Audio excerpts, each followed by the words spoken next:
Hi, it's Andy, welcome back to the channel. It's just occurred to me, having been riding along this road, so I obviously haven't rehearsed this video at all as per all my videos. I've actually been riding for 40 years, well it was actually 40 years back in June the 4th, so it's now the end of July 2021. So 40 years, I cannot believe how time has flown. Absolutely incredible. So yes, I'm really old now, having ridden that long amount of time. That length of time been riding, seem to be losing my marbles and I can't even string a sentence together anymore. But besides all that, I'm still in one piece. Funny enough, now I've only ever had I've had one off, two offs on the, 1.5 offs. I've had 1.5 offs on the road. The first one when I was 16, and I'd only had the bike a matter of, I don't know, a couple of months or whatever. It was raining and I turned off the main A road into my little village where I used to live back in them days, and lost the whatever, I can't remember, probably lost the front as I was tipping it in left and just slid off. Didn't really damage the bike. I don't even think it broke an indicator or a clutch lever or anything, or foot peg. It was just a little bit of scuffs here and there, but nothing major. And I was more shocked than hurt, so that was no biggie. The second one was when I was 17 or 18. I had a Yamaha DT100. I used to love that bike, the old 2-stroke 100cc thing. And that's where my 1.5 comes in, because that wasn't really an off, but it was snowing and I was going to work and I made it all the way to work in the snow without falling off. And I just turned into the yard where I used to work in this warehouse, and just as I turned in the yard, lost the front, fell down. So I'm counting that as kind of half and off, because it wasn't technically on the road, it was in the yard. But there you go. So I've done really well, and I've had one minor off on the track as well at Coppice at Donington, where it wasn't very hard to run out of talent, but basically I missed the apex by a country mile tipping into Coppice. If you know that corner, it's uphill, blind entry, blind apex. I missed that apex by at least the width of this road, and basically I shit myself, sat the bike up, went into the gravel, fell off, went over the bars, no big deal. Gravel rash bike, I was fine, just a bit like, oh my god, what have I done? Smashed my camera, that was about the only thing I broke on the bike really. So yeah, that was it. So yes, I've survived the next 40 years unscathed. Now I shouldn't really say that without touching a bit of wood, but I can't seem to reach any now, because I'm tempting fate as saying this when I'm actually riding. But hey ho, I don't believe in tempting fate, so I'm just going to carry on regardless and see what happens. It could be a good video, wouldn't it? So anyway, how things changed over the last 40 years, because if anyone should know, I should know. Well, first of all, the traffic. You cannot go anywhere without being stuck in traffic. Traffic, speed cameras, he says. Traffic and speed cameras seem to be the biggest bugbear of road riders nowadays. You could add into that the state of the roads. To be honest, I can't really remember if the roads were covered in potholes back in the 80s as they seem to be today. I can't really remember, to be honest with you, so that may be the case, maybe not. I'm going to open my visor because I've got hair really annoying the side of my face. Hopefully that's gone now. So that's kind of the main things. Obviously the bikes have changed drastically since then. My first bike, if I can find a picture, I'll put it up on the screen. But the first bike I got, I actually bought it when I was 15. I was due to start work on June the 4th, 1981, which was my 16th birthday. And I'd got this warehouse job, you know, like 3 or 4 weeks prior to that day. But obviously I couldn't start until my 16th birthday because it's not legal to do so. So the guy at the interview said, well, when can you start? And I was like, well, I'm 16 on June the 4th. So when do you want to start then? June the 4th? What, you want to start on your birthday? Yes I do, because I'm buying my first motorbike. So that's another thing about kids today, don't seem to want to work, do they? But anyway, that's another topic. So anyway, I went into my local motorbike shop, which was called Midland Motorcycles. It's no longer there in Northampton now. But I went into Midland Motorcycles with my mum, say 3 or 4 weeks before my 16th birthday, and she was going to put the money up to buy me a new bike, and then I was going to pay it back once I started work. So once I guaranteed I've got the job, went in to buy my first new motorbike. Now, bearing in mind, I knew absolutely zero about bikes, absolutely nothing. So all I was doing is going in there. Right, I decided to myself, I don't want to buy a brand new 50cc bike because I want to get a bigger bike when I'm 17, because you can do that here in the UK.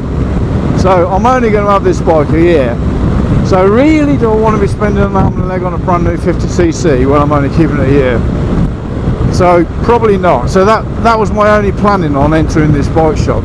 Now, me and my mum went in. Obviously, she knows about as much about bikes as what I did. A few of my mates had already got. One had got an AP50, great little bike. Most of the lads, or the older lads in the village, had got Fizzers, the old Fizzer, which seems to be the bike of choice. Now, me being different, I'm like, oh, I know the Fizzers are really good, but everyone's got a Fizzer. I want something a little bit different. So let's see what they got in here. So I've seen this monstrosity of a green thing in the showroom in the second-hand section, which happened to be a Honda CB50. Now, I think I was the only person in the country ever to buy one of those, because obviously anybody with an ounce of sense knew to avoid this bike like the plague, which that wasn't the case for me, as already outlined. Where are you going? Oh, you're indicating, no, you're turning. So I think the golden rule at the time, which I found out after my purchase of this aforesaid bike, was never buy a 4-stroke 50cc. I don't know whether it's the same nowadays, no idea. But don't buy a 4-stroke 50cc, because they're going to be slow as hell. They might be a bit more reliable than the 2-strokes, who knows, but they're going to be slow as hell. You really ain't going to want to ride it for very long. So anyway, I didn't know that. So I bought this bike, £250 it was. Paid the deposit, or mum did, and off I went. The bike got delivered a week or so later. Sat in the garage until my 16th birthday. So the first time, well, I say 16th birthday, I did ride it a couple of times around the village when mum and dad went out. I'll be like, well, yes, quick, get the bike out. Riding around the village, underage, no insurance, proper, what a rebel back in the day. But besides those little goes around the village, this was the first time on my 16th birthday, so I could not literally wait to get up. I'm getting up on my 16th birthday, and I'm going to work on my motorbike. How grown up am I? So that was a massive, big step for me. Now that massive, big step was, how can I put it? It was very, very disappointing. It wasn't until I got out of the village then I realised that what a massive mistake I've made rather, buying this 50cc Honda CB50 crap piece of shite, because it really was crap. After riding it for a couple of weeks, I've suddenly decided that should this thing go 25 mile an hour down a hill, surely it should do like 30-35 down a hill at least. Okay, it's restricted because they're all restricted to 30 mile an hour, but surely it should do 30. I mean, on the flat it's doing like 20. It looks like if I'm riding like I am now down this road, it would not be able to break this 30 mile an hour speed limit. There's no way in a million years you'd do that.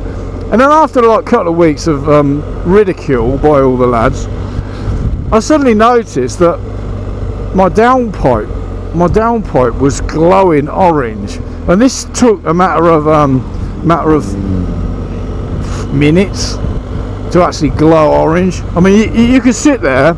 We used to sit down the old bus stop. We lived in a village. It was the 80s. What else are you supposed to do? We'd all congregate on the green round the bus stop or whatever, and just talk crap about motorbikes and all the girls we can't do things to. So a bit like the in-betweeners it was, actually, to be honest.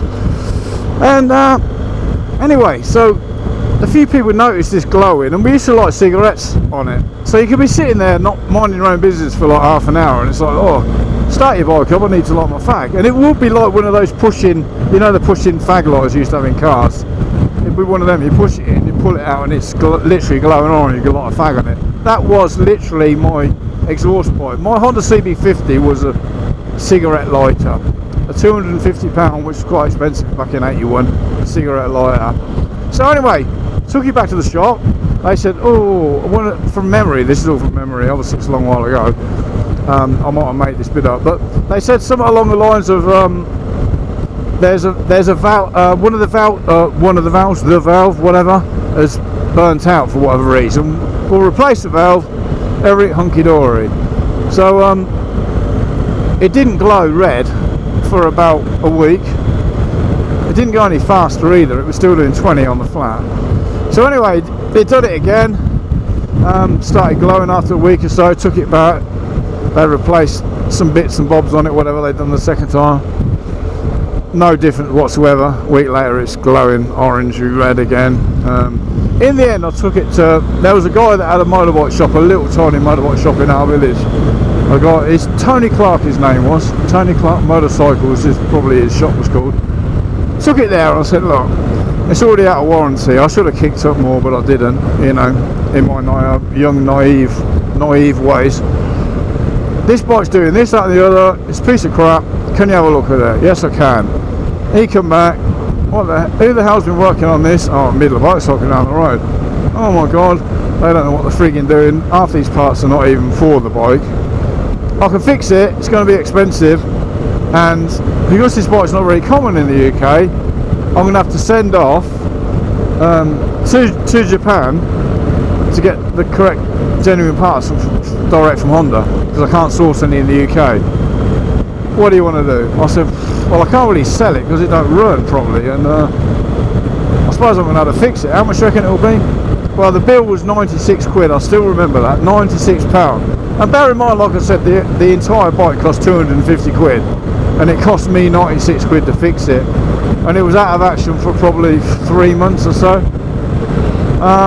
So I reluctantly waited for it, got my push bike back out for 3 months, push bike to work for 3 months, in the ice and snow, got it back, paid my 96 quid, rode it down the road thinking, oh, it's probably still going to be a bag of crap, but I wasn't going to sell it because I thought, well, I've only got a matter of months left now till I'm 17. I might as well just ride it out, and then I'll get my DT 100 when I'm 17. So it's not worth selling it, but it's just too much faffage, isn't it? So anyway, I rode this bike, and oh my god!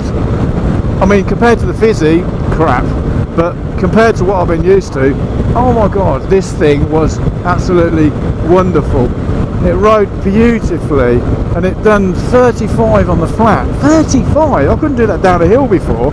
And you come to a hill, and it would, even a reasonably steep hill, and it might slow down to 30, but oh, pulled like a train. I mean, I was just like in my element. I'm like, oh, this thing.